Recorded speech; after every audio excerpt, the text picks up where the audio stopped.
Hmm.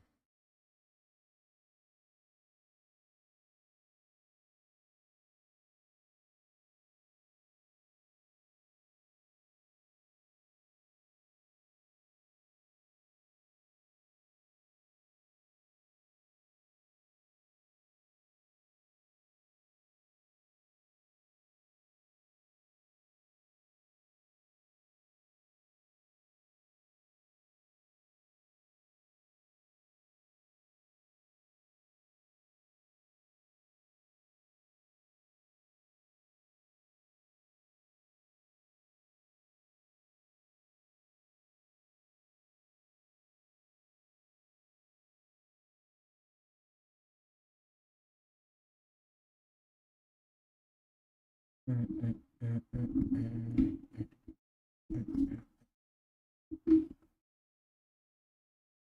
Are we live?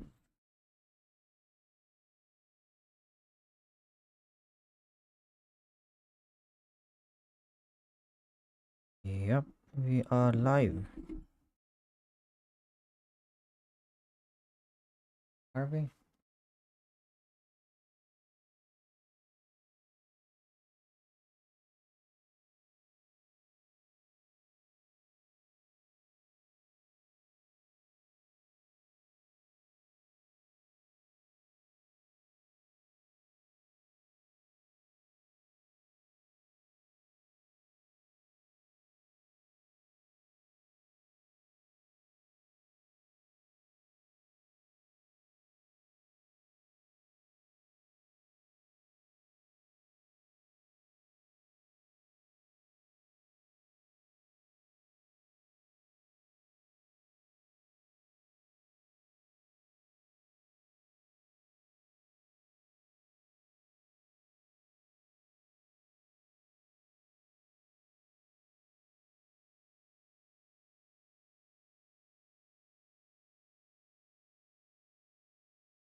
Hmm.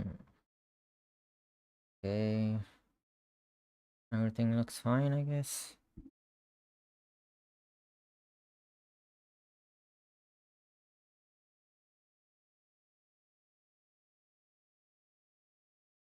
Should I also record this one?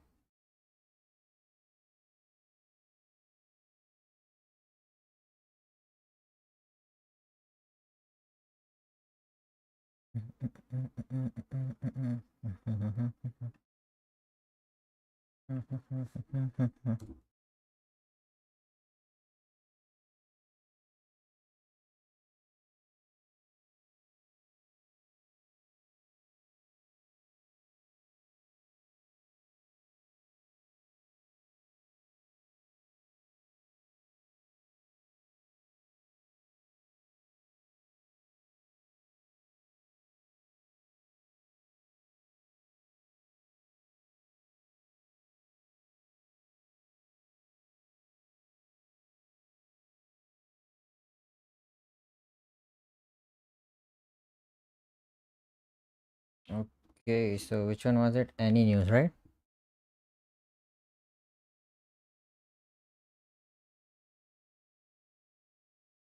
Any news.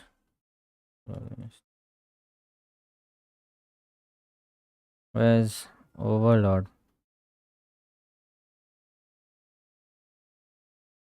Okay, this is not a channel.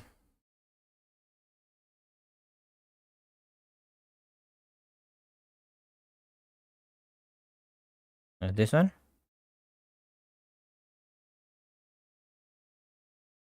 Okay.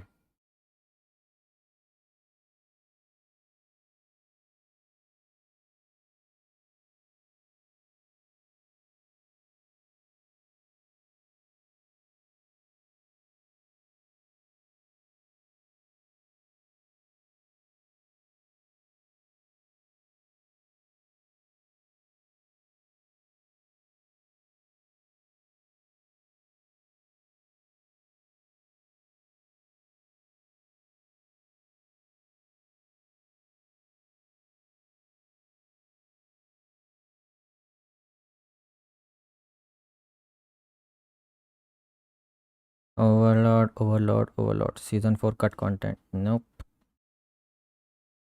What are we supposed to watch here? Hmm.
Overlord.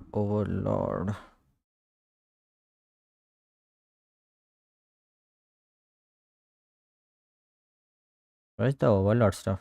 Okay.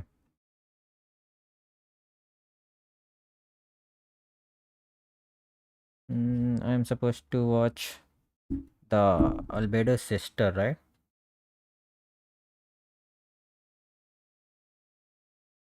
Is this the one? Okay.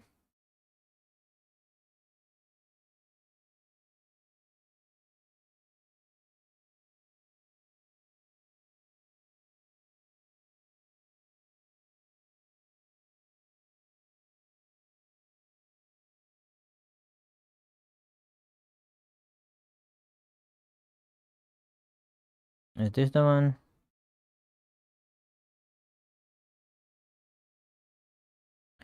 World of Yggdrasil. Battlemates. Oh shit. He's got a lot of Overlord stuff. I hope there's no spoilers for season 4 though.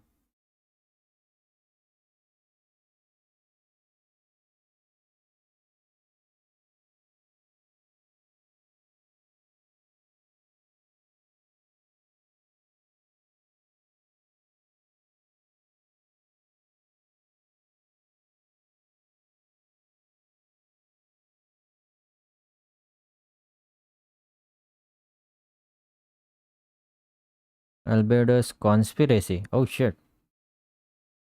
Let's watch this one first. Right. Are we still live? Yes, we are.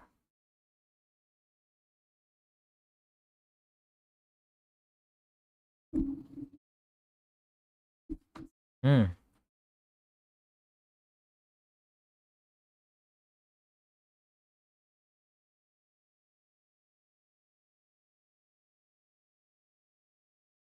Hmm.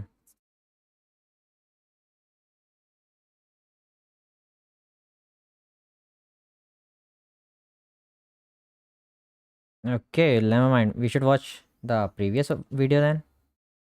How strong is Albedo? Okay. Everything about Albedo or how strong is Albedo? Which one should we watch first? Uh, I have no freaking idea. Let's watch Albedo.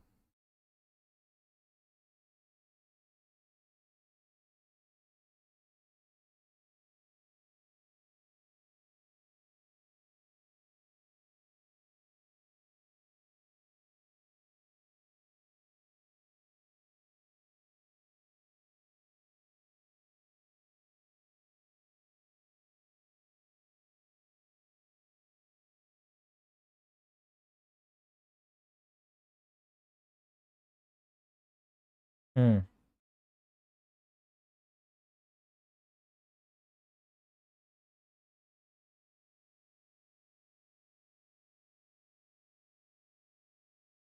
Is there sound on the?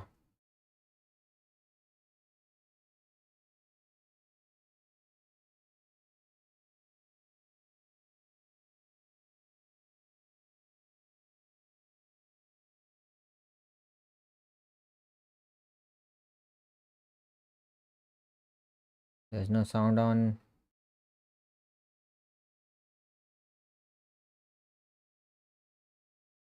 Or what's essentially going to be Albedo's character profile. I don't know which I'm supposed to watch.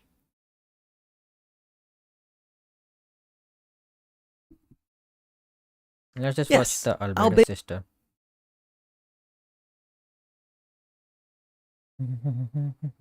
Hmm. does have two sisters. And yes, they were both cut out from the anime. But for a good reason, I'm sure, since there's not even enough information on the two of them to cover a full 5-minute video. But here's a video on them anyway, just because I know some of you are dying to know more about them. So let's take a look at two of Anime Nazareth's most mysterious entities.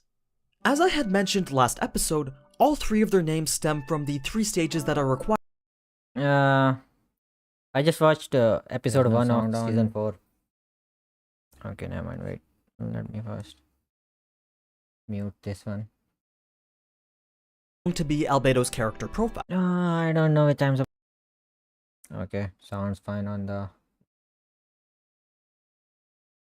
stream.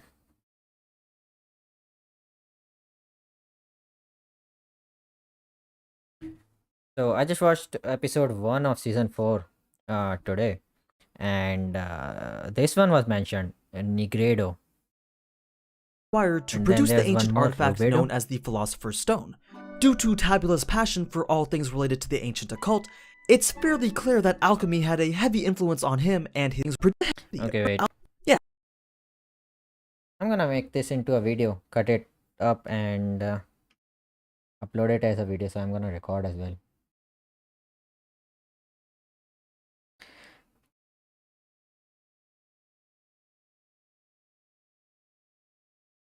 Okay, let's do the intro first. Where's Overlord? There it is.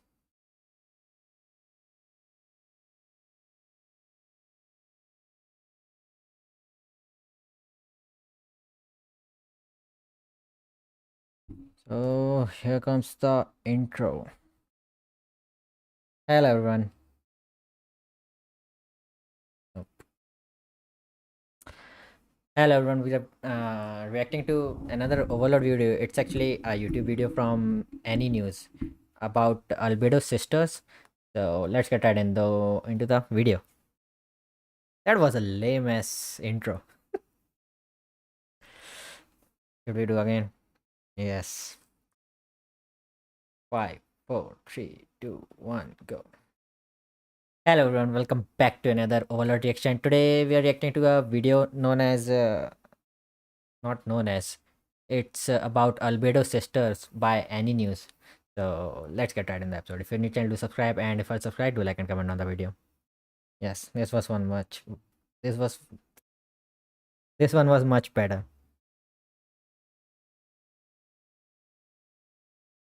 So we're gonna go into streaming. Okay. Yes, Albedo does have two sisters. And yes, they were both cut out from the anime.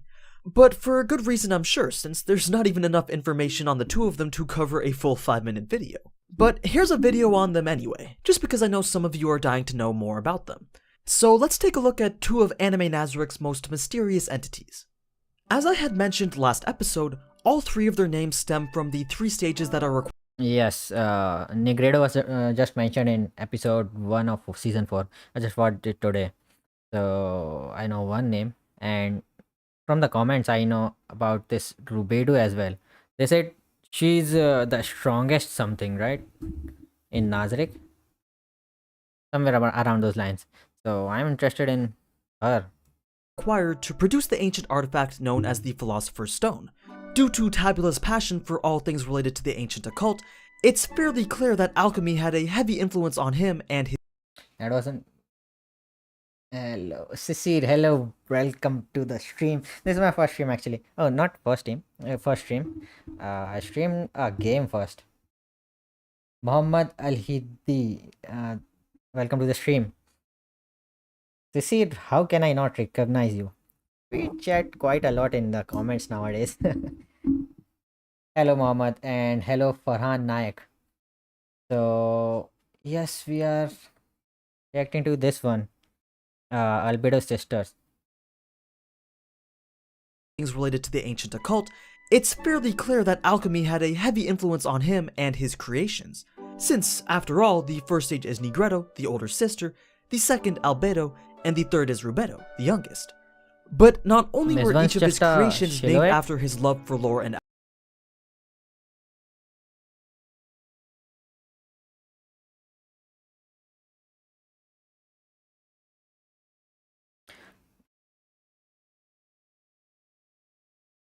the second Albedo, and the third is Rubedo. So, this one's a silhouette as well. Do we not even know what she looks like? Farhan Naik, yes, I do recognize you as well. You are often on my Overlord videos, reaction videos. How can I not recognize you? So, we don't even have her image or what? She's just a silhouette.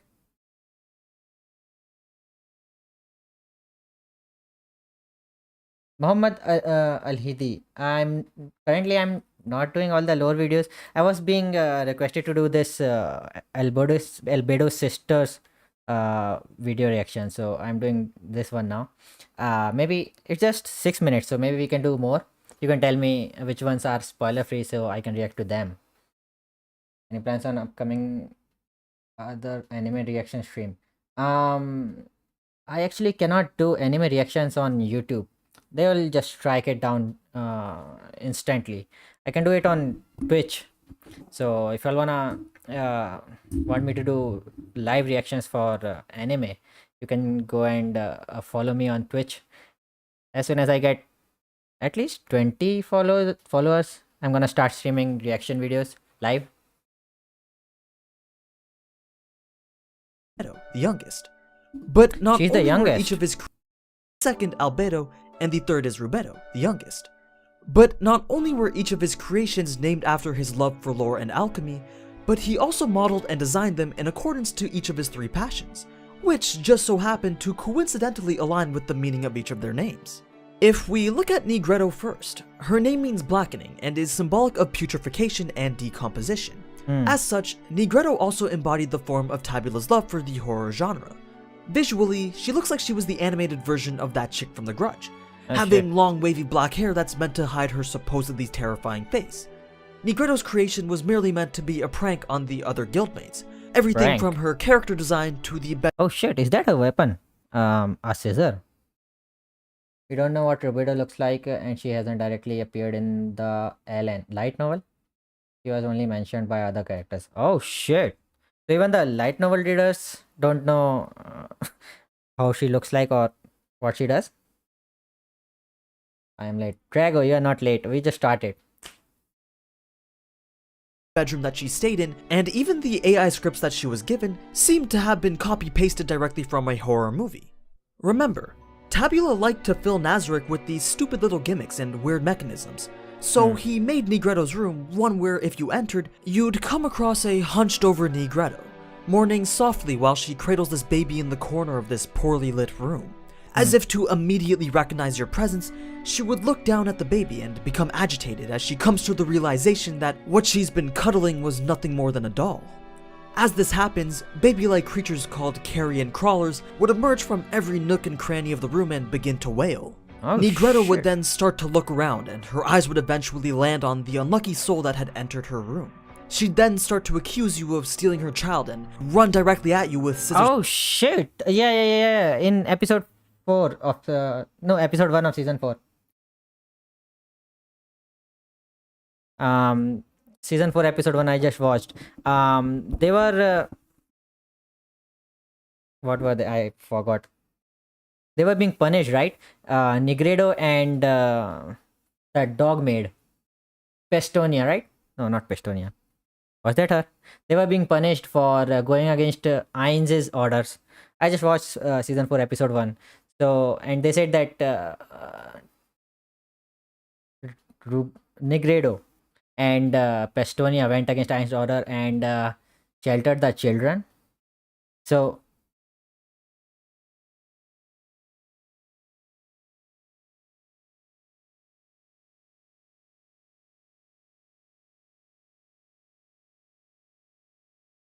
we know Negredo, and she is Albedo's sister. Yeah, yeah, yeah. She was mentioned in episode 1. You like to do live reaction on an Ayano Koji rap. Ayano Koji rap. Oh shit. Maybe. Not maybe. Surely. This year. If you understand Hindi language. Yes, I do understand Hindi language. I am from India. You got it right. Dogmate's name is Pestonia. Okay. So Pestonia and Negredo were punished because they didn't kill the infants. Something around those lines they said in episode 1 of season 4. I just watched it today, so it's in my memory right now. So she likes children, maybe? In hand. In order to prevent yourself from being attacked, you'd have to present her with one of the dolls that were located outside her room. After which You maybe can see what Rubedo looks like in the movie Holy Kingdom arc.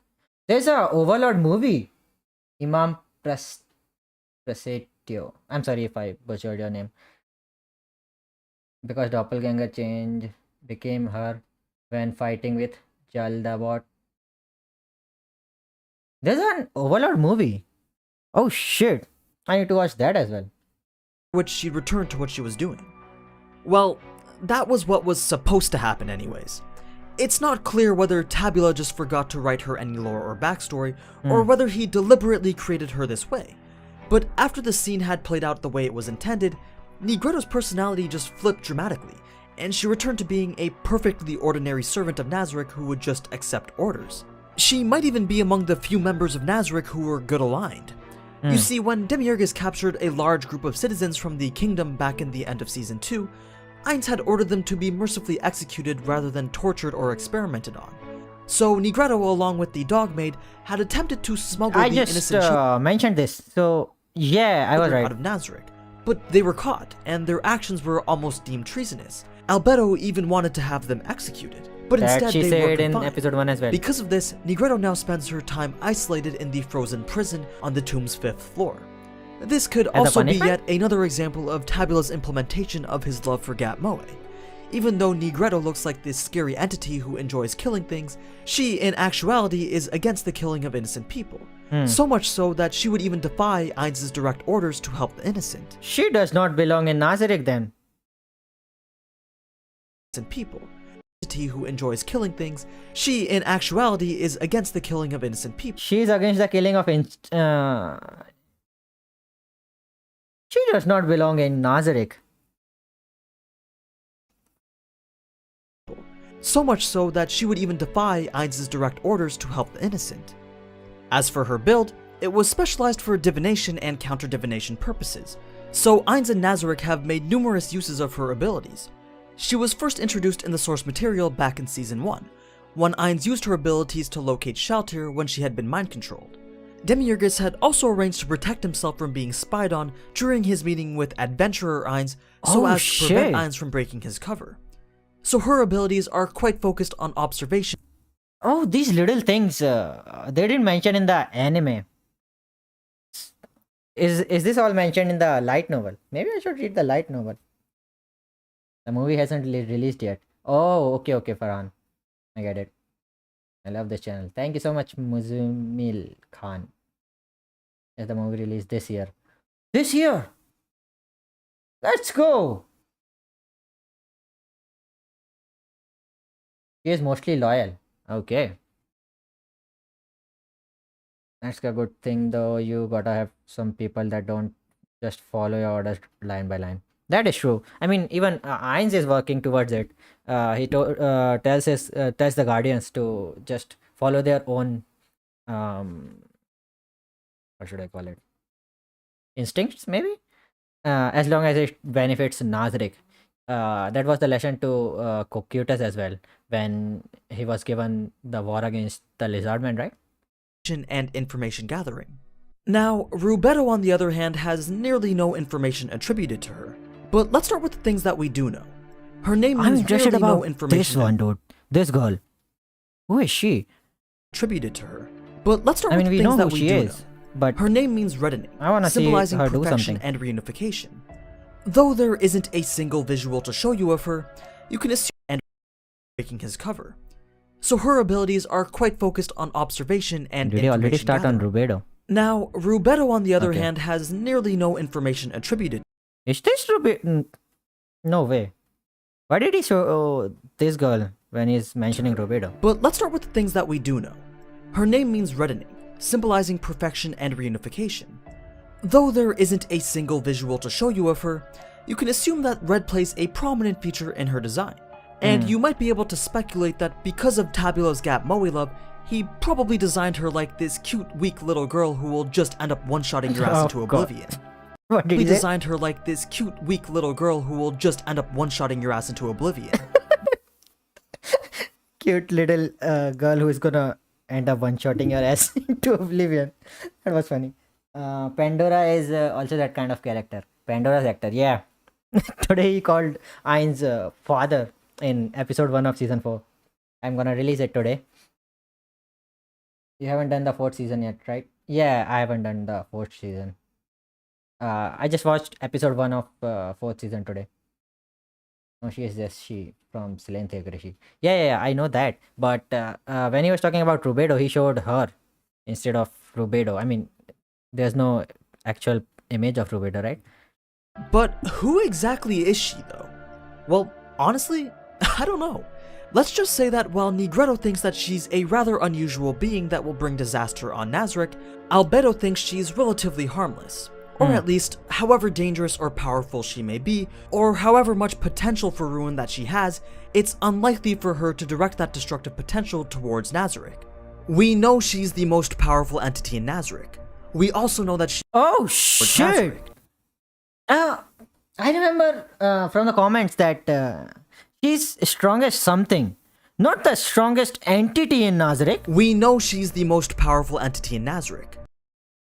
What the fuck?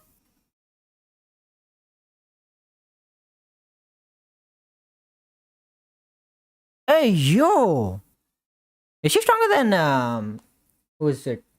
Touch Me. Wasn't Touch Me the strongest?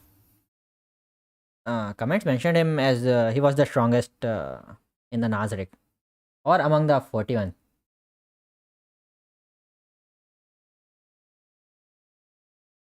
We also know that she was not created by normal means like the rest of the Normal NPCs, methods. and that she doesn't show any empathy. Oh And shit. when I say that she's the strongest entity in Nazareth, I mean stronger than all other guild members, including the world champion Touch Me. Oh, she So yeah, is. that's pretty damn strong. What if she betrays them? If she is stronger than Touch Me, she's gonna molly up Ainz. Yeah, Rubedo is OP. OP is a fucking understatement. Black and white haired girl is Zeshi, that's most powerful Godkin. Godkin in the plain theocracy. This is the overlord of the new world. Overlord of the new world. Ainz would like to have a word with you. To signify that she is the most powerful new worlder, except the, of course, except the true dragon lords. Oh shit! Hey, you aren't these spoilers? Don't give me spoilers. There are dragon lords now. She's stronger in stat. Oh, but still. It's because of this fact of her absolute strength, combined with knowing that she wasn't created through normal means, that fans speculate that she might be an artificial humanoid construct created via the caloric stone. The caloric stone being this world item which could potentially be used as a golem. The fuck? Speculate that she might be an artificial humanoid construct created via the caloric stone. They made her with a World The item. caloric stone being this world item which could potentially be used as a golem's core or to create or enhance one thing. Oh The shit. full details on this was in my world items video, so you can go watch that if you want to know more about watch them. this one as well. But right now, it's highly possible that the world item known as the caloric stone was used to give Nazareth their greatest offense. She can beat a fully stacked Ainz and easily defeat each of the close combat specialist floor guardians. Oh It would also tie very nicely into Tabula's lore if he was able to end up creating Rubedo as the greatest alchemic creation. But once again, that's just speculated and not confirmed. But yeah, Okay, so that's Negredo and Rubedo. speculations. I really wish I could share more, but there just isn't that much info. Okay. Anyway, let me know what you guys think of Albedo's sisters, and feel free to share any theories that you may have on them. But as always, thank you so much for watching. I'm very interested in her sisters, more than her actually. She's just a pervert. The blue one was a Dragon Lord season 2 episode 1. The dragon with the armor. Okay, so he's a Dragon Lord. That's why she is so strong. I see. All stuff that was skipped in the anime. The Dragon Lords were mentioned in the fight with Sheltier in season 1. Oh yeah, at the start of episode, not episode, season 2. Season 2 episode 1 to be precise. There was this Dragon Lord, you call it, right? We saw a flashback of him fighting Sheltier. So that was skipped from anime. I see. So the Dragon Lords were already mentioned. The fuck? What the fuck is the anime doing? Now which one should we watch? I have enough time for right now. How strong is Albedo? This might contain spoilers, maybe. Y'all tell me which one should I watch next now.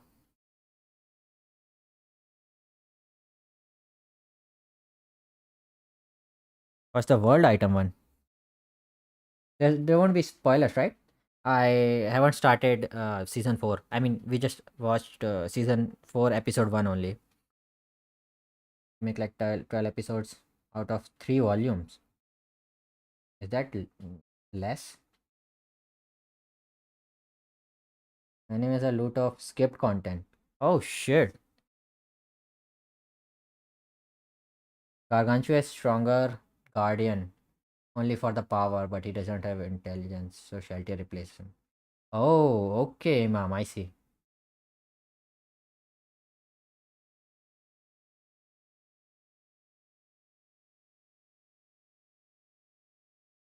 That might have some spoilers. Janice 11, welcome and thank you. That might have some spoilers. The history of players. The history of players. Let's watch the world item ones. Let's go for the world item ones. Farhan said there are no spoilers, only skipped lore. Yggdrasil, world of Yggdrasil. Overlord's items and tiers. No. World class items. Okay. We're gonna watch this one. Whoa, 2 Overlord videos within a week of each other? Damn, it must be Christmas or something. I know this isn't Albedo's episode, but I really just wanted to get this one done first. But my god, is she decimating the polls right now. That could still change though. Anyway, as you can tell by the title, this video will cover information on every all of these were made before season 3 was made, so shouldn't have spoilers in any of them. Okay, let's go with the world items known world though.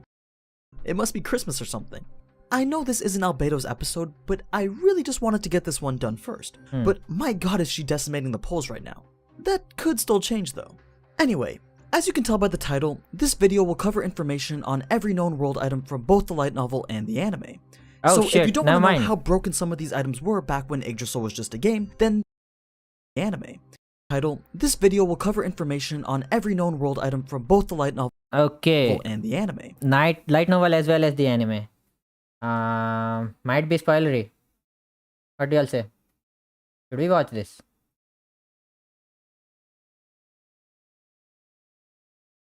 Tell me something in the comments. He's saying these are all items from the anime as well as night novel. Should we watch it?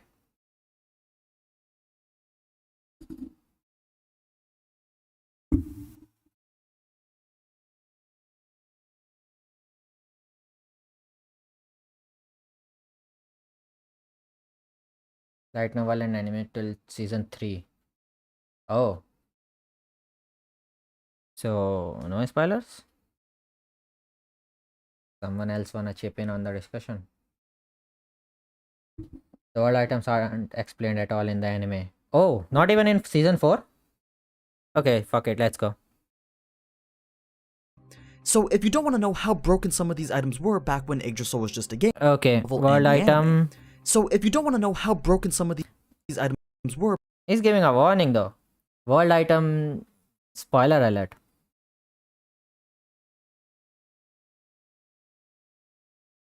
Ah, I really don't want to get spoiled, man. But if they haven't explained it in the season 4 as well, so maybe it's fine to watch. Okay. back when Yggdrasil was just a game, then this really isn't the video for you. However, if you're looking to have your mind shattered by some of the most overpowered, game-breaking, balance-tilting bullshit that you've ever seen in a fictional video game, then prepare yourself, because Yes, you're in for a treat. I would like And that. maybe stick around till the end too, because I'd just like to also pitch the idea for a potential new type of Overlord. I think this season came out before season 3 even, or am I wrong?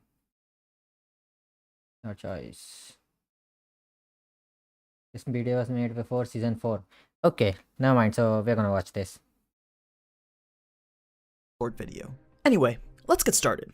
If you watched my most recent video, then you'd already know what world items are. But if you're new, here's the quick summary. The remnants of the leaves of the world tree that were eaten by the world eater were scattered throughout the remaining 9 realms as world items. Hey, There yo, are what 200 the fuck? eater. I Here's didn't the know quick that. summary. The remnants of the leaves of the world tree that were eaten by the World world tree, eater Yggdrasil. were scattered throughout the remaining 9 realms as world items.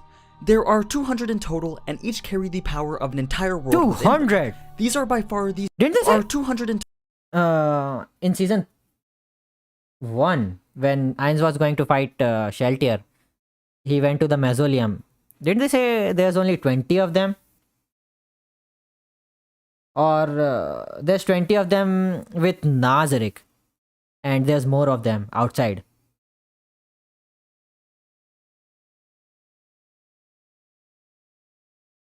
Ah, okay, never mind. I think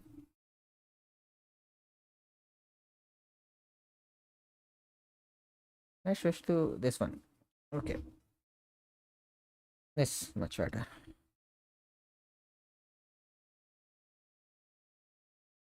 So Nazareth has 20, and there's 180 more in the outside world, or maybe in the game.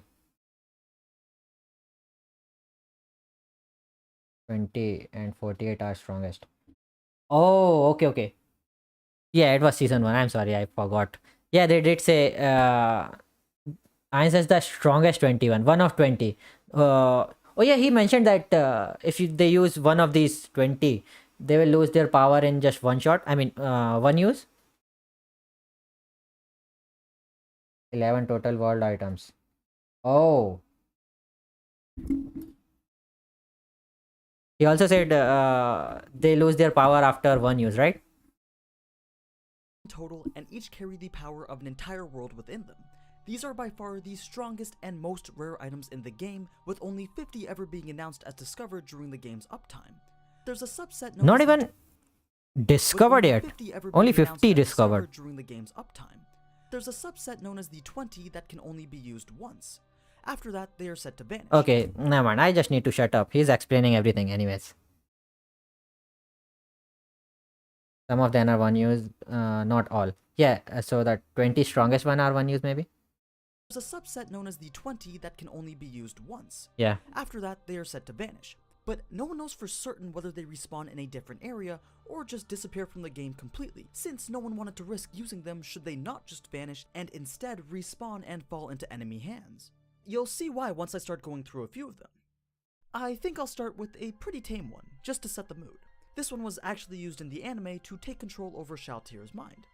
Now remember, world items can only be countered by yes, I remember. so that's why Ainz is what was its name? They discussed it in season 2 episode 1. super tier magic didn't remove the mind control. The world class trumps everything. So Shaltyr's mind control was caused by the item known as Downfall of Castle and Country, Yeah, also known as Ruinous they Beauty. explained it. It's a dress-like piece of clothing that allows the wearer to take control of the mind of any creature, regardless of any immunities that creature And may then have. she died without Though any it can only orders. control one target at a time, the effects will last whether or not the caster is around. The only way to remove the mind control is to kill the person under the item's effects and then resurrect them. So yeah, complete control over any creature for an indefinite amount of time, that's not too shabby. Although its uses in Yggdrasil aren't mentioned, I'd assume you could just go and hijack the most powerful NPC of an enemy guild, then bam, you'd gain a It does not decently work strong on... ally to help you raid their base. Another item that Yggdrasil aren't mentioned, I'd assume you could just go and hijack the most powerful NPC of an enemy guild. NPC. It does not work on players or what? Something like that? Maybe.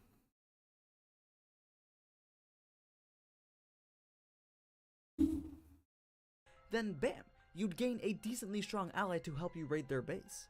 Another item that appears in the anime but is still quite vague on what it actually does is the Throne of Kings. This was received by Ainz's guild for clearing the Great Tomb of Nazareth on their first try, so it's more like a trophy than an actual usable item. What it does though is boost the stats of whoever is sitting on it. The extent and length of it is a decently strong ally to help you raid their base. Another item that appears in the anime but is still quite vague on what it actually does is the Throne of Kings. This Throne was of received Kings. by Ainz's guild for clearing the Great Tomb of Nazareth. Oh, someone mentioned this one in the recent comment. Recent Overlord video comment.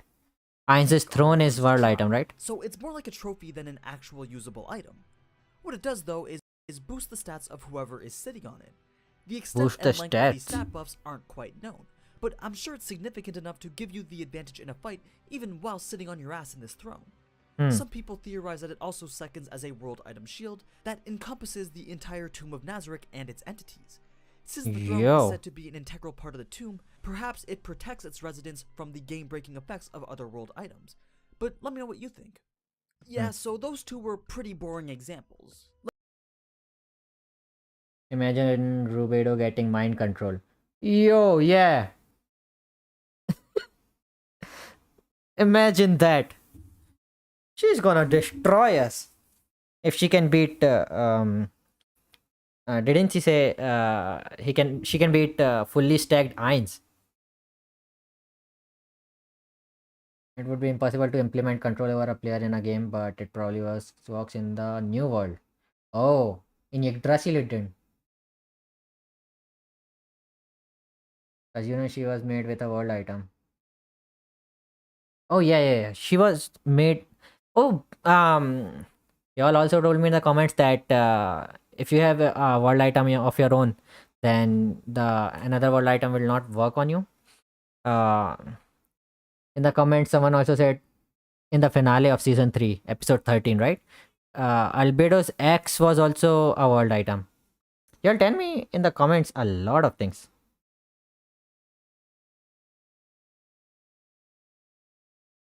Let's try talking about one of the known 20, Longinus. Yes, apparently that's how you pronounce it. Longinus. It's not referring to this Longinus. So Longinus was very simple but very powerful. When using this item, Hey, that's a spoiler. Which one?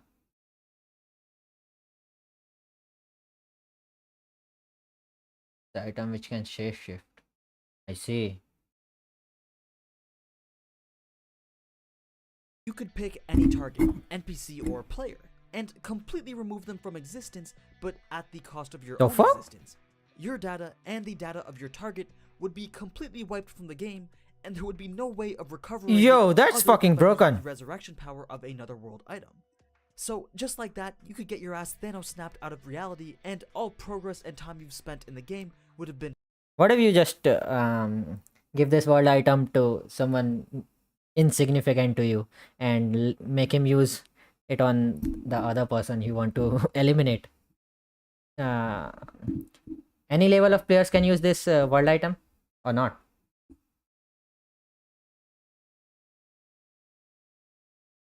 World item one. It's a spoiler. That's why Ainz is so scared of those. Oh shit. For nothing. This is probably the most ultimate Albedo's X is not world item. You will see that in season 4. One of the comments said Albedo's X is a world item in episode 13 of season 3. Hey, yo, the comment slide or something? Fuck you that any It's not Ain's. It's not Ain's explained that having a world item can prevent other world items use on a holder. Yeah, Ain's himself mentioned it. I don't think that's a spoiler. Someone told me in the comments as well that no, Ain's didn't explain it. One of the comments told me that if you have a world item, the world item will not work on you.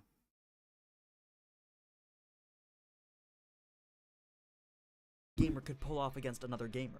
Speaking of Thanos, there's actually a world item that takes the form of a pair of gauntlets. They're called Avarice and Generosity. These are the ones Ainz gave to Mare and Aura when he was going to fight Sheltier, right? And we saw Mare wearing them in episode 12 Never to mind, prevent only her Mare. from succumbing to the effects of other world items while Ainz was fighting Shaltir. The left and right gauntlet, though very contrasting in appearance, work together to harvest XP and then store them for later use. So it's basically an experience point vacuum. The full extent of how it can be used either in Yggdrasil or the New World is still unknown, but just the fact that it's a world item must give it some rather high XP storage capacity, and might even help fund the use of certain XP costing abilities. It was during Okay. that same time that Not Aura very was broken, I also guess. given the world item Depiction of Nature and Society. Yeah, a this one large was scroll that outputs some Aura. pretty next level ceiling magic. The way that it works is a target space is first chosen, then it is isolated into a separate dimension. Apparently, the target space would be first swapped for a painted landscape before being converted into that painted landscape entirely. Everything within the target area, regardless of resistances, would be trapped in this alternate dimension. But that's Oh not all. shit! Was that a plan after if Ainz did not beat Sheltier, they were gonna um heal her in another dimension?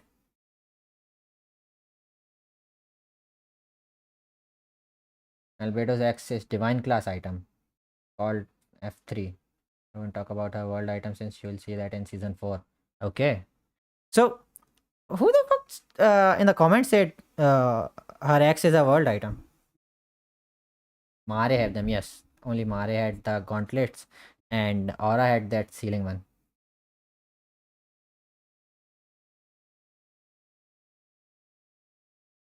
Albedo's world item is called what? I'm not even gonna pronounce that shit. You can search it at Wiki fandom. No, I think I'm gonna see it in season 4, right? Someone said you'll see that in season 4. Okay, I'm gonna wait for season 4 then. Why would I search it? The user can select from 100 different types of landscapes or worlds to trap the target in. Anything from poorly visible monsoons or fog-covered terrains to more deadly lava-covered landscapes or lightning-filled plains were all available for selection. That being said, it's not like once you were trapped forever. No, believe it or not, an enemy guild had actually trapped Ainz's guild in one of these separate dimensions. But Really? they had managed to escape using one of the item's 40 randomly selected escape routes. When I say escape route though, I don't mean some path marked by the yellow brick road that you could just stroll out of. They were difficult enough that managing to successfully find and traverse one granted you ownership over the world item without having to kill the initial owners. So that's how it came into Ainz's possession. Moving on, we have Albedo's own personal world item, Ginnungagap. Ginnungagap? Ginnungagap. I don't know. It was Yeah, even you couldn't pronounce that. I ain't pronouncing shit. secretly given to her by her creator Tabula. Oh. Ainz didn't give her? Oh shit. Her creator gave it to her. Isn't it a bit dangerous? I mean, the Guardian's loyalty is intact, but still, what if someone controls Albedo with what was it called? I forgot. The one used for controlling Chaltier. Wouldn't she able to use the world item instead? I mean, she wouldn't be mind controlled though, since she has a world item of her own. Maybe, I don't know. Named after the primordial void from Norse mythology, this wand-like item is considered to be the most powerful world item against physical objects. But if she has one world item that can control her. Okay, yeah. I just mentioned it. Forget about world item immunity very fast. Oh yeah. My bad. But I got it after all though. It's said to be used to obliterate large areas, but when trying to wipe out a single target, it wouldn't be nearly as strong as an upgraded divine class item. Though the item is indestructible, it's quite situational in the sense that there are times in PvP where another item would be better for combat altogether. Sure, you can use it to, let's say, make a giant opening into an enemy guild's base, but you'd probably want to switch to a better item more suited for PvP right after. Now, how about another one of the 20? This one being called 5 Elements Overcoming. Another simple one, it's just an item that lets you get into contact with the devs and request a change to a tiny little mechanic in the game. The The fuck? magic system, so contact with the devs and request overcoming. Another simple one, it's just an item that lets you get into contact with the devs and request a change to a tiny little mechanic in the game. The magic You can contact the devs and ask them to change a game mechanic. If that isn't the fucking most broken one of them all. system, so nothing too fundamental in how the game is played. But seriously, this is just fucking ridiculous. I Yeah. can only imagine the amount of stupid shit that players could come up with. Notice how I said request though. So Request. that means that the devs wouldn't accept something as Oh. ridiculous as reversing okay. the tier system to make tier 1 the strongest and super tier the weakest. At least So it's basically contacting God now. Exactly. How will it work in New World? Oh shit, that's a good question. There are no devs in here. How it's gonna work in the New World? Maybe you get a direct line to God himself instead. I hope. It's thought that this was the world item that was used to monumentally change the New World in the past, but that's just a theory. In anime, yeah, no, we're not going there. Okay. Now, a lesser known world item is the caloric stone. This was obtained accidentally by Ainz Ulgon after gaining control of all Accidentally. 7 mines that contained rich deposits of what's known as prismatic ores. These minerals are considered far rarer and higher quality than adamantite. After using their monopoly on these 7 mines to utilize and stockpile a large quantity of prismatic ores, their stock of the mineral known as celestial uranium had converted itself into the caloric stone. The full extent What? known as celestial uranium had converted itself into the caloric stone. So it was not designed to be a world item? It just got made into one or turned into one? Ainz owns an even more ridiculous world item called Ouroboros. It allows the user to ask the devs for anything. Okay, that's just bullshit now. That's just playing God. The full extent of its power is unknown, but it can be used to make a request to the GMs of the game. What that request entails, no one is really quite sure. It can also create or buff armor and weapons, or apparently be used as a golem's core. So each caloric Golem's stone can core. only be used once. So that's probably Rubedo's core, right? To create or enhance one thing, but stockpiling more of that same mineral is thought to produce another one, though Ainz's guild was never really Yes, able Dave, to do so that's to as give they me had lost infinite control wishes. over one of Yeah. the 7 prismatic ore mines, which leads us into the next world item, known as the Ouroboros. This is Okay. another one of the 20 that, just like the 5 elements overcoming, can be used to make contact with the devs and request a single wish, sort of like a better version of Wish Upon a Star. In the novel, Ainz had mentioned that when his guild had the monopoly on these 7 mines, another guild had used Ouroboros to restrict everyone except from their own guild members to enter Oh. the entire world that the mine was in for an entire month. I Yo, mean, that's fucking guild members broken. To enter the entire world that the mine was in Only for you an can entire enter. month. I mean, really? That's the best thing that you could come up with? Isolating yourself from all other players so that you can gather all rare metals before anyone else could? Why I mean, not just wish for a stockpile of rare metals? Or just wish for everyone else's metal to be taken away? Or just wish for those metals to become useless? There's so many things that they could have asked the devs for. I'm sure the devs have to negotiate with whatever unreasonable requests that these players come up with, but restricting access Bro, to these ones that allows you to contact to the devs. This is just literally playing God. It is speculated that Rubido was made with the caloric stone. Yeah. Power of pay to play. a world for a month doesn't seem like that big of a deal from my perspective. Pay to win. Especially when you can ask for anything. But oh well, to each their own, I guess. Let's finish off now with the last two of the known 20. First up, we've got Ahura Mazda, named after the creator and god of Zoroastrianism, which is one of the oldest religions in the world. It deals with the two constructs of good and evil, but more so that those who are evil will be punished and evil in general will just be destroyed. As such, Ahura Mazda deals significant AoE damage to targets that have negative karma, meaning that they're aligned with evil. Significant AoE damage to targets that have negative karma. Negative karma. Momonga. Oh shit! Do they have these? Is this what this dude Any News made? Or are these stat list in light novel? Do they give official stat list? The strongest magic caster with the appearance of a skeleton. Alignment minus 500. Sense. No. Alignment extreme evil. Okay, yeah, we just saw that in season 3 anyways. Extreme evil. Sense of justice minus 500. These are official. Hey yo, I need all the official stat sheets. Yo, that's cool, dude.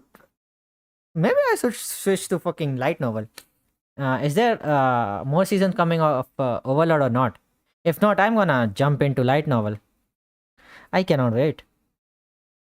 Skeleton Mage 15 level, Elder Lich 10 levels, Overlord 5 level, Necromancer 10 level, Ruler of Death 10. HP is fine. MP is... Did it literally break the fourth wall or something? It's going out of the meter. It doesn't show all stats. Okay. Magic is of chart. Oh, okay. MP just broke the gauge or the meter. After season 4, there isn't enough to make another season. Oh, is it? So even the light novel is... It does not have enough content, anyone? Is it still ongoing? Physical attack is trash. I mean, enough. And by the new world standards, overpowered. Physical defense, decent. No, volume 15 and 16 have arrived. Till volume 16, I think. Oh shit, it's still going on. Magic attack is better than decent. Magic defense is even better. Resist and special. Okay, so he's only weak in physical attacks. Rest of the stats are decent. Agility also.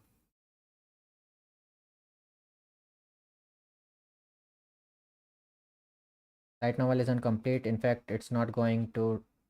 Writer said he lost interest in the project. Oh man, what the fuck?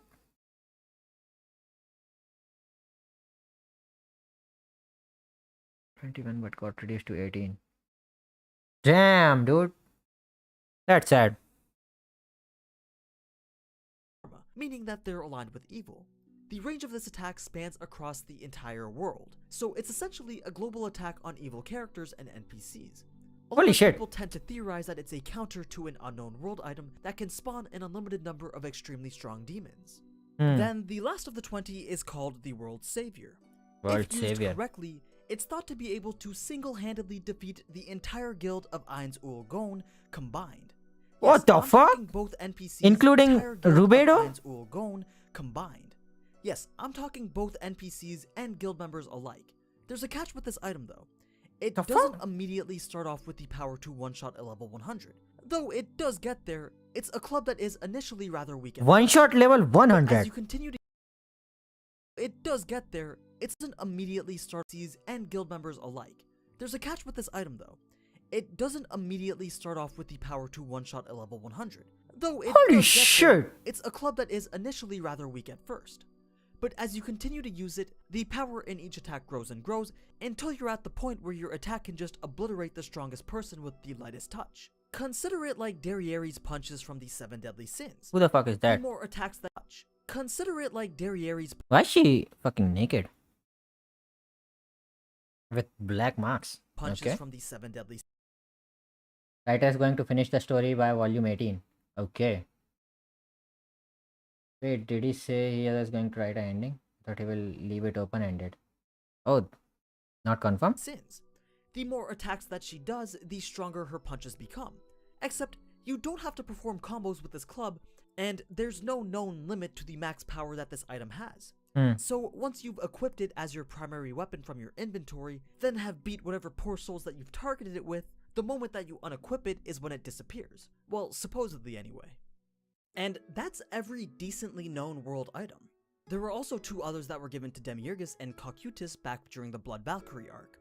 Though their Blood abilities Valkyrie? aren't given to Demiurgus and Cocytus back during the Cocytus. Blood Valkyrie arc. Though their abilities aren't quite known. You can speculate what they're capable of by reading up on the legend that their name derives from. So you've got Hygeia's chalice from Greek mythology, a treasured cup that once belonged to the daughter of the god of healing and medicine. So it's probably a healing-based world item with either massive AoE healing effects or single-target instant regeneration. Then there's Billion Blades, though the generic name isn't quite useful in deriving its source from the legends. Atlas was also a world item that once belonged to Ainz but was stolen. Stolen? Who the fuck stole from Ainz? Ainz? Also a world item that once belonged to Ainz but was stolen. This one named in reference to the Greek titan who was most well known for being condemned by the gods to hold up the sky on his shoulders for all eternity. I'm not really sure how that could be embodied by an item, but I'm sure you guys have some ideas that you'd want to share. So let me know in the comments what you think that some of these world items can do. Anyway, that's pretty much all the world items that have been mentioned so far. Yo, interesting. Ainz's guild had the largest collection of world items, boasting possession of 11 of them. So 11. if you're planning to mess with them, then you'd definitely need an equivalent number of them if you didn't want to get your ass banished to the Shadow Realm. And then Now, there's before I go, Albedo. as I said in the beginning, I wanted to pitch a potential new type of video by you. What would you guys think if I started a series in between these explained videos that covered events from the light novel that were skipped in the anime? Oh, I would love If to you've ever that. been I'd on love the to Reddit see episode that. discussion, you'll see a user by the name of Jin4 who always puts out a very thorough description of the events that were missed out from the novel. Oh, that's like there's one dude Historia something. That name is too long. Sorry, man. He gives out information of what's kept in the anime. That's quite helpful. I've actually reached out to him and Helpful. we're in the process of working something out. So if that's a type of video that you'd all be interested in, I then would let be. me know, and I'm sure him and I could come up with a decent pilot episode together. But as Okay. always, thank you so much for watching, and if you enjoyed this type of anime content, then you already know what to do. Okay, so that was world items. Interesting, dude. Some of them are fucking broken.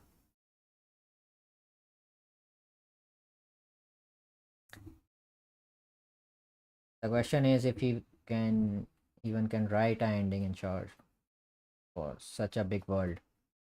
Yeah, better not. I don't know. I would love an ending at least. Blood Valkyrie arc is Sheltier mind control arc. Okay, I did not know that.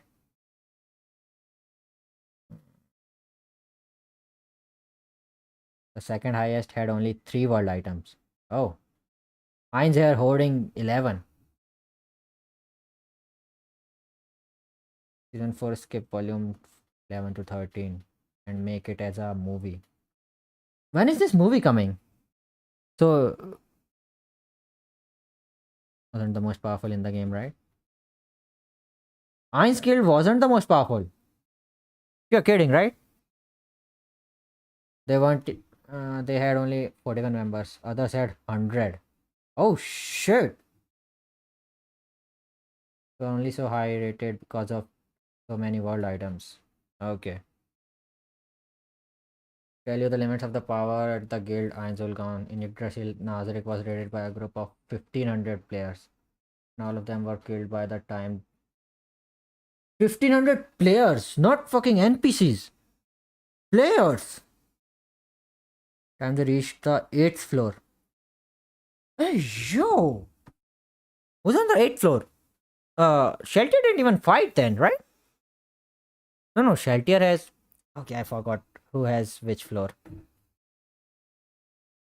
8th floor is victim, right? Or was it Shelter? Half of them were killed by floor 8. Oh. 8th floor is Rubedo. Well, GG's.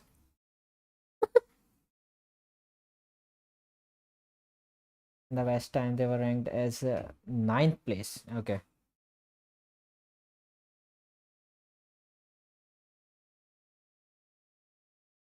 Isn't it just full of broken NPCs? Yep. I got to know about Victim as well. He acts as a debuff and a buff to Nazareth's people, right? One of the comments told me about Victim. Sheltier 123, Gargantua 4, Cocytus 5, Aura Mare 6, Demir 7, Victim 8. Okay, it was Victim. So, oh shit, they passed Sheltier. I mean, 1500 players. Of course, they passed Sheltier.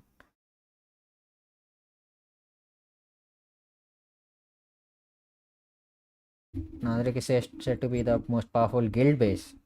Has never been conquered by another guild. Yo, holy shit. Should we do one more? Do I have time? 6:30. We could do one more, right? Alright, chat. Which one should we do? And hopefully no spoilers in this videos though, right?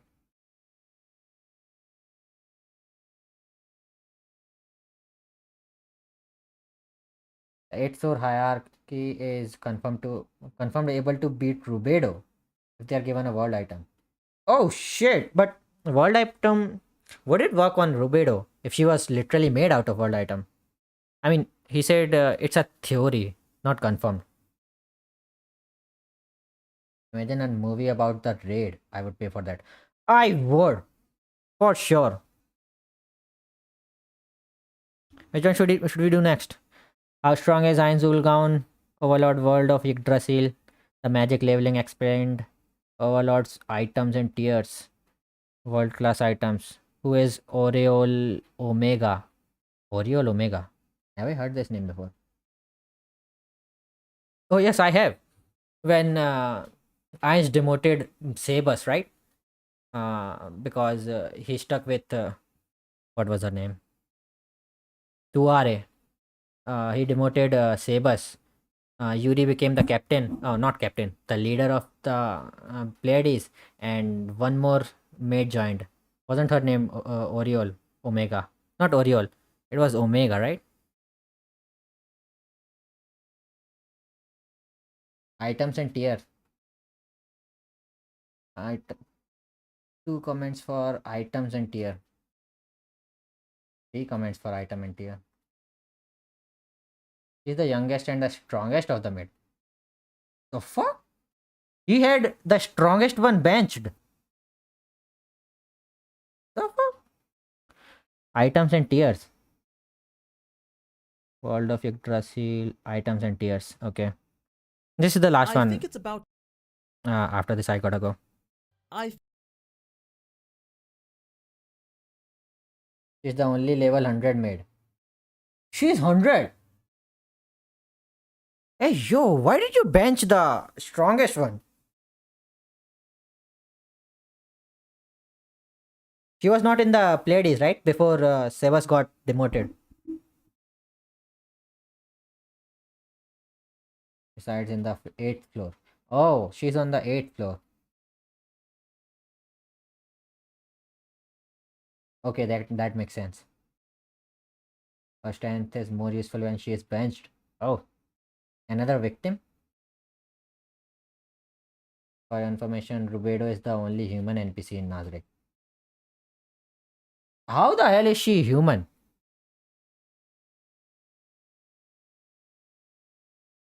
Let's say she's not exactly a front fighter. Maybe like victim, buffs and nurse. Maybe. I think it's about time we wrapped up Yggdrasil now so that next week we can get into the character profile videos. A quick recap though, Character in case profile this is your videos. first time watching one of these videos. In our first one, we went over the general information of Yggdrasil as a game, as well as the creation and custom. He keeps an eye on the staff of Einzolgaon. Okay, that makes more sense. Yeah, she is not needed here. If Einz need it fast, she will bring it to him. Okay.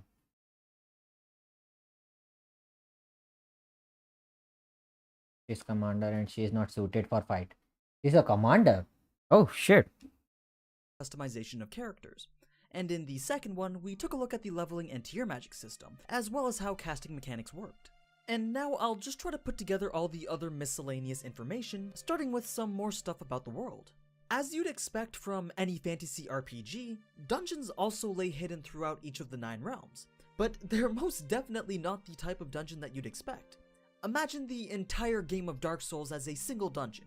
Now, that may be an over-exaggeration in terms of size, but each one was said to be absolutely massive and contain various types of biomes within a single one. So there could be both an ever-extending swampland and a vast desert in the same dungeon. Wandering into a dungeon or even just doing one without any preparation was something that would most likely end up leading to a very quick death. Monsters That's because, or something? as you explored farther away from the central area of the world, the harder everything became. This is Okay. a relatively standard concept for a game of this type, where the higher level areas are at the very outskirts of the world. But considering how massive each world was, and the lack of borders indicating the level requirements for each area, it'd be pretty hard to determine how skilled you needed to be in order to know that you can successfully traverse an area. But not only did the monsters become stronger, the terrain itself became a threat if you weren't properly equipped. It would have been like Link traveling into Goron City without any flame resistance in Breath of the Wild. Some were so difficult that 36-man raiding parties called legions were required, and guilds were able to join forces in order to attempt to defeat it together. Oh Sharing shit. the loot with another guild, though, may not have been the most appealing aspect to many players. Being the first to clear a dungeon meant having 10% more loot spawn, and offered higher leveled equipment as a reward. Then there were the guild-based dungeons, where the reward for clearing it was gaining ownership and occupation over it. As you already know, the Great Tomb of Nazareth is one of these dungeons. Though it was It's a dungeon. As you already know, I mean, yeah, the it has Great Tomb of floors. Nazareth is one of these dungeons. Is this the image of all the floors? That's, I'm guessing, the first floor. Second, third, fourth, fifth, sixth, seventh. What the fuck? This is a clusterfuck of floors. Is this accurate representation? Or is this something the YouTuber Any News added? Nazareth. Okay. Sorry, I mean the Omega, the human NPC is. Okay. Omega. I thought you said Rubedo.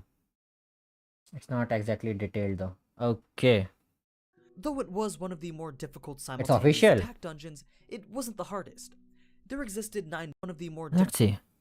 This is the top part, right? Which we every time we see it from the outside. What the looters from episode 9 who fucking died, dude. They saw this one, right? Then there's 1, 2, 3, 4, 5, 6, 7, 8. So last one is the throne room, I'm guessing.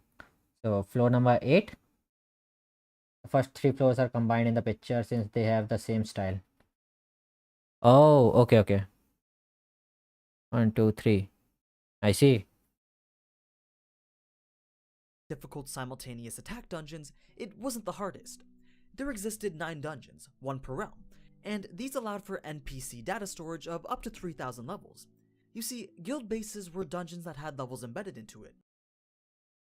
Firstly, it basically shows what kind of biome they have. Oh, the throne room is the 10th floor. Oh, so there's first to 8th floor. And what's the 9th floor? The number of levels Rubedo fights in 8th floor, right?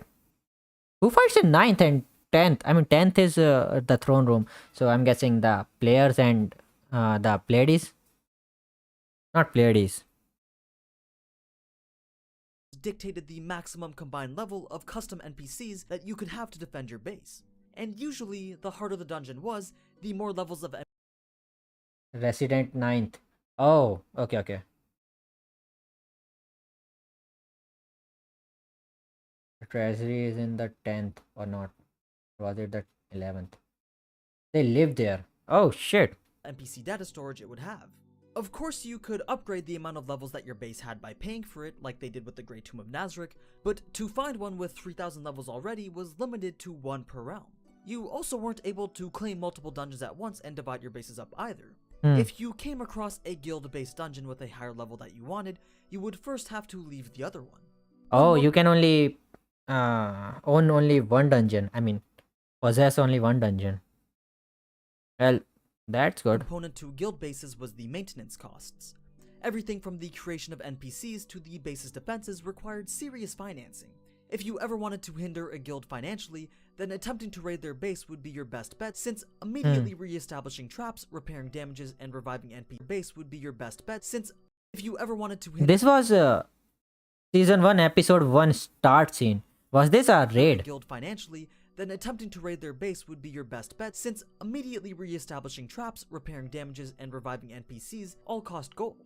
You were Oh, allotted a certain sum of damage that could be repaired for free every day, but that would take a significant amount of time literally a for fucking it to get back game. to its original state. So the fastest way to just fix everything was to just pay for it.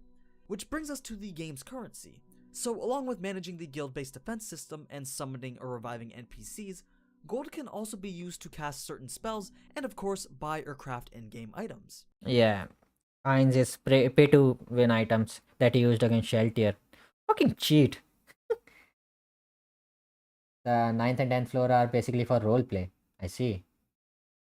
The treasury is completely separate from the rest of Nazareth, only accessible by using the ring of Ainzul Gang.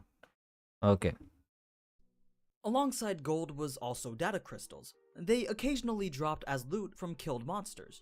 And these were little data storage items that enabled every aspect of customization in the game. If you weren't already aware, customization was this game's bread and butter. Data crystals in combination with a separately purchasable creator tool allowed for pretty much unlimited in-game cosmetic customization. Everything from the color, shape, and style of your chestplate to the flavor text data and appearance of golden XP drops. You name it. If it was a visible feature in the game, it was most likely customizable.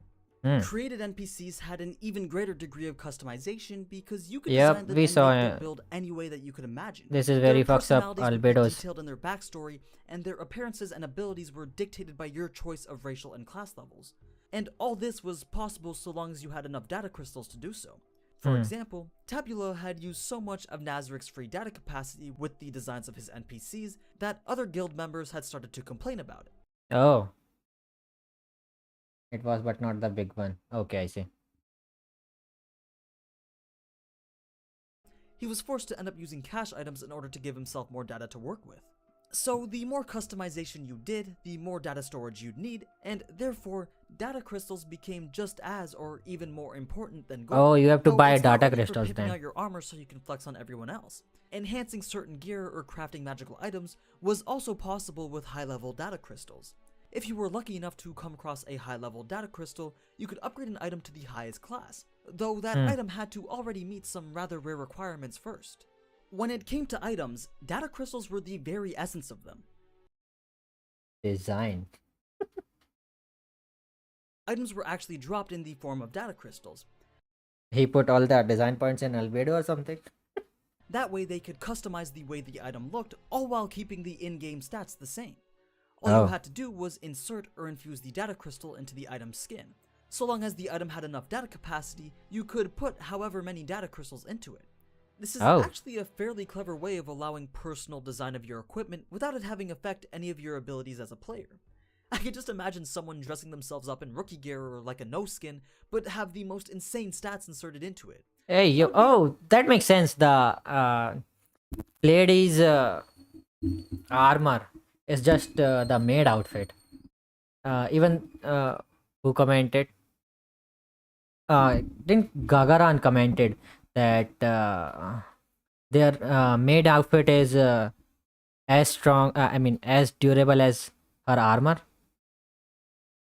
The Guild of Angelgon was full of pay-to-win players who excelled in exploiting the game. They had many defense. that were against the game rule but technically met the restrictions. Hey, yo. Pretty funny way of. I mean, yeah, Eins did say to be in the Eins Volgan Guild, you have to be a working member of the society. So most of them, not most of them, all of them would be pay to win, right? Trolling some PKers. So if we look into the items now, this should help you understand a bit more how data crystals and data capacity play a significant role in power levels. As I'm sure you already know, items have different ranks that range from the weakest in the low tier all the way up to the strongest in the divine tier. Then in between, Another example of this was um, Eins is one little dagger at the end of season 3 episode 12, not 12, 13th. Eins said that the data in Gazef's sword was equal to the data in that dagger Eins used to slash himself, right? you have middle, high, top, legacy, relic, and legendary. These ranks were given based on the item's data size.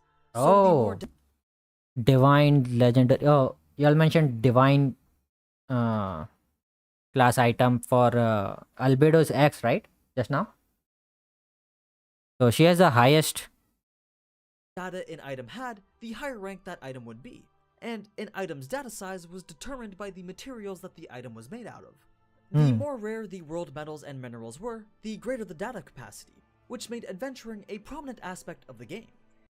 The consequences of not meeting this restriction was the activation of Ariadine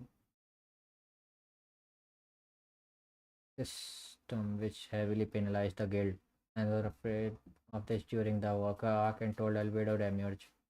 To be careful not to activate it. Okay, so there are consequences for it. We read Korean manhwa. Manhwa. Korean manhwa. Is it like manga for Korean? There are so many game world VR MMORPG stories like this one. I have not read a single one. Uh, I didn't even know there's Korean manga, which is called manhwa. If you wanted that diamond sword, well, you better start strip mining because you'd have to channel your inner Minecraft and find those rare resources. But Manhwa is just Korean manga. Okay. once you had those resources, you could create a large data capacity item and stack a fair number of data crystals into it, hopefully bringing it up into that divine class tier. You should read Solo Leveling. Man, it's awesome. Solo Leveling. Um, Alexa, add to reminder Solo Leveling. When should 2 days later. it's Wednesday, April? Okay. I don't know that one. So solo leveling. I'll look into it. Is there an anime for it? I would prefer watching anime, but if there's none, then I'll probably read it if you'll recommend it. Tier. Though Manga the with rare color. metals and high level data crystals were so far Manhwa improved are all colored. Oh, maybe it's. I would love it. between that it was an achievement to even have a single divine class item. Unless of course you had the money to spend on trying to roll for one through the game's gacha system. Within the Tomb of Nazareth, there are around 14 known divine class items, most of which we actually saw in there are money to spend on trying to roll for one through the game's gacha system. Within the Tomb of Nazareth, there are around 14 known divine class items. So I just got to know in this live stream itself. Albedo's X is a divine class item, right? Solo leveling is going to get an anime adaptation. Oh, maybe I should wait. Weird good as the manhwa at all.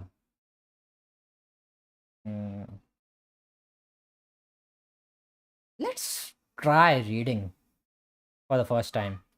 Should we do live reactions for the manhwa? Do they copyright for reading manga as well on YouTube? If not, then we could live react to it. Maybe. Most of which we actually saw Ainz use in his battle against Shaltir. This includes Amaterasu and Tsukiyomi, formerly used by Nishiki, female sensei's Iron Fist of Wrath from Tamai. Okay, I missed something. Within the Tomb of Also read it on vertical screen. Okay, to react to it. First we gotta check if they copyright strike it. If so, then we might have to go to Twitch. On Twitch, you can even react to anime as well. Just uh, you have to private the video later, but you can react to anything on Twitch. In YouTube, you just straight up get copyright strike as soon as you show some copyrighted content. So maybe on Twitch we can watch if there's copyright. If there's no copyright, then I could watch it on YouTube.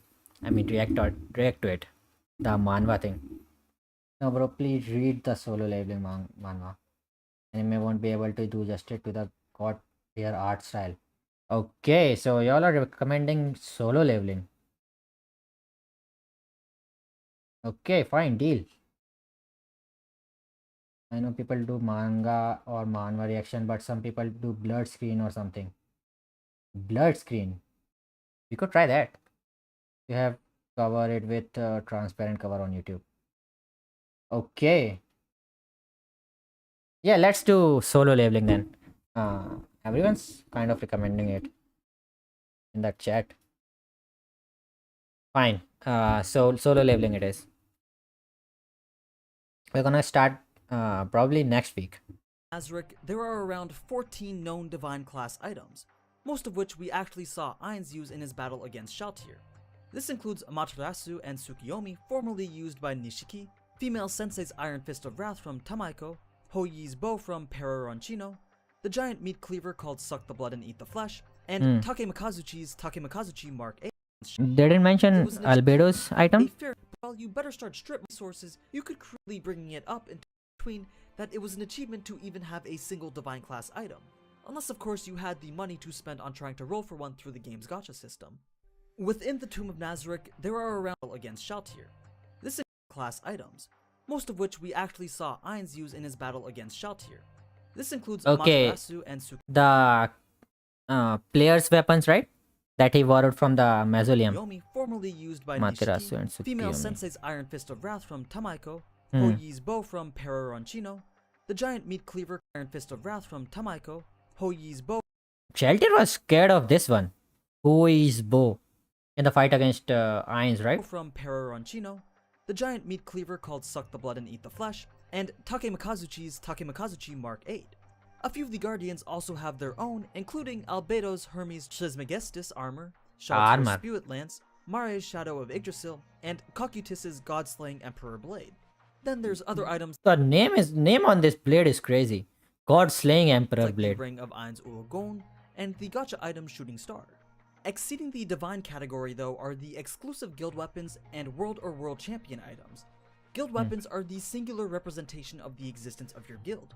This was the item that needed to be crafted with the most care because it was allowed to have a significant amount of data storage attached to it, far surpassing that of the divine class and approaching that of the world class. Oh, Once again, shit. the data capacity of this weapon was determined by the crafting resources used and the skill of the crafter.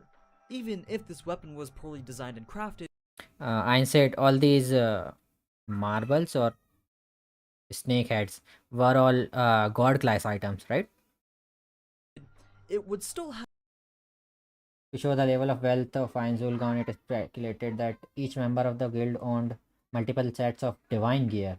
For comparison, it was rare for most players to have even one set. Oh shit. Galtier was scared because it belonged to her creator. Okay. have significant power over the divine class items. The thing about the guild weapon though is that if this weapon was destroyed or broken by any means, it would signify the end of your guild. Your guild would essentially be disbanded and your entire member list would gain a title shaming you as a symbol of failure for being unable to protect the core item of your guild.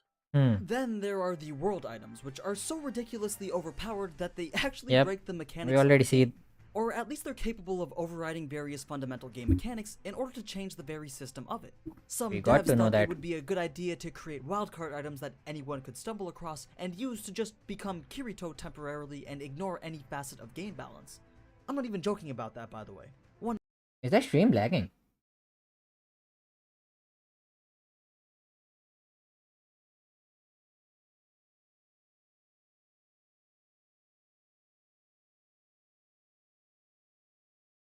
bit more how data Or MMORPG stories like this one. I have not read a single one.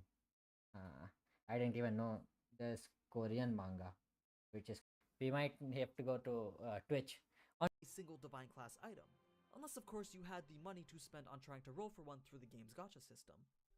A little bit it is Nazareth, lagging, there right? are around again. Okay, I gotta fix this next time I do live reactions. Every single one of those orbs in the mouth of the snakes is a divine class item, with the staff itself also being a divine class item. Okay. An item called Ouroboros can be used to make direct contact with the devs of Yggdrasil and request for one wish to be implemented in the game. Yep. It's actually Last quite funny video. how this world item was used in the light novel, but I think I'll save that story and the rest of the world items and their abilities for a separate video. They're just too ridiculous to not talk about separately. Anyway, the only way to counter these godlike items were to either have one of your own or have a special job class. But with regards to how they fit into the game, before the world tree had been attacked by a monster and left with only 9 leaves to represent each of the 9 realms, there once were many World leaves that tree was covered attacked it. by a But monster. after the monster had eaten a majority of those leaves, the remnants of them, totaling a number of 200, were said to have World been items. scattered across the remaining 9 in the form of the world items, Okay. each carrying the power of a world inside of them. World champion items, on the other hand, were very similar in power to guild weapons. Only 9 existed in Yggdrasil though, one of which was Touch Me's armor. They were given as gifts directly from the admins to the winners of a martial tournament. Yeah. Being Touch Me world won champion a solidified your tournament, right? position as one of the strongest players in Yggdrasil. It gave you the ability to walk around with a piece of equipment that completely outclasses everything other than world items. Oh, And it was shit. also exclusive to you unless a spell like Perfect Warrior was cast Yeah, Ainz used it to don the armor to enable temporary against. use by somebody else. Alright, now the final topic for this video is going to be on monsters and boss fights. Just like in any game, there was an aggro system built in that allowed monsters to focus on certain targets. In Yggdrasil, it was a numeric value described as hate that increases with the amount of damage you did, how much healing you were doing, what types of spell you were casting, and so on and so forth. If you were to get hit by a monster, your hate would decrease and aggro could then switch to the person with higher hate than you. Apparently, the hate value was displayed during combat, so it made it easier for players to manage the aggro. Bosses, on the other hand, came in different levels. Dungeon and raid bosses weren't impossible challenges. They were difficult, but very much beatable with a Tell solid me about strategy. dragons. World enemies, on the other hand, were hidden bosses with powers on a level that could be compared to the world items. Oh, Defeating them shit. was certainly no easy task, since their abilities could nullify resistances and their strength rivaled legion-sized groups.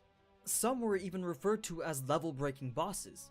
These were monsters that had names like the Lords of the Seven Deadly Sins or the 5 Rainbow Buddhas, and they were strong enough to even make the Lords of the Seven This Deadly is the referred to as second time level-breaking bosses. he mentioned These were 7 deadly monsters that sins. had names Is like it the an Lords of anime? The 7 deadly sins.